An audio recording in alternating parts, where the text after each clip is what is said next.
તાપી નદીમાં એક વ્યક્તિ ડૂબ્યાનો વિડીયો વાયરલ થયો છે અને આ નદીમાં અજાણ્યો વ્યક્તિ ડૂબી રહ્યો છે.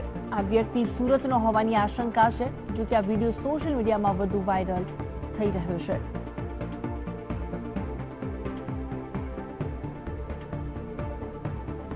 આ અંગે વધુ વિગત સાથે જોડાઈ ગયા છે અમારા સંવાદદાતા નરેન્દ્ર રાઠોડ. નરેન્દ્ર, જણાવશો શું વિગત છે અંગે?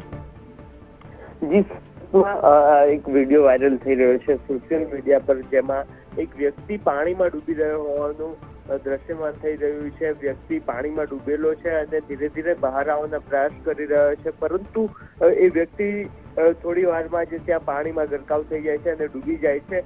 શક્યતાઓ દર્શાવવામાં આવી રહી છે કે આ વિડીયો તાપી નદીનો વ્યક્તિ ડૂબી ગયો હોય એવી શક્યતાઓ અત્યારે દર્શાવવામાં આવી રહી છે. પરંતુ દુર્ભાગ્ય બાબત એ છે કે લોકો આ વિડીયોને મતલબ જે વ્યક્તિ જયારે ડૂબી રહ્યો હતો ત્યારે વિડીયો શૂટ કરી રહ્યા હતા, પરંતુ કોઈ પણ દ્વારા એ વ્યક્તિને બચાવવાનો પ્રયાસ કરવામાં આવ્યો ન હતો અને ત્યારબાદ આ વિડીયો બન્યો છે અને વિડીયો સમગ્ર સુરતમાં અત્યારે વાયરલ થઈ રહ્યો છે અને વિડીયોની સાથે લખવામાં આવી રહ્યું છે કે લાઈવ મૃત્યુ કરીને. એટલે વિડીયો સોશિયલ મીડિયા પર અત્યારે વાયરલ થઈ રહ્યો છે અને કોણ છે આ વ્યક્તિ જે પાણીમાં ડૂબી ગયું છે અને તેનો વિડીયો છે તે તમામ જે બાબતો છે એ હજુ સુધી સ્પષ્ટ થઈને બહાર નથી આવી રહી.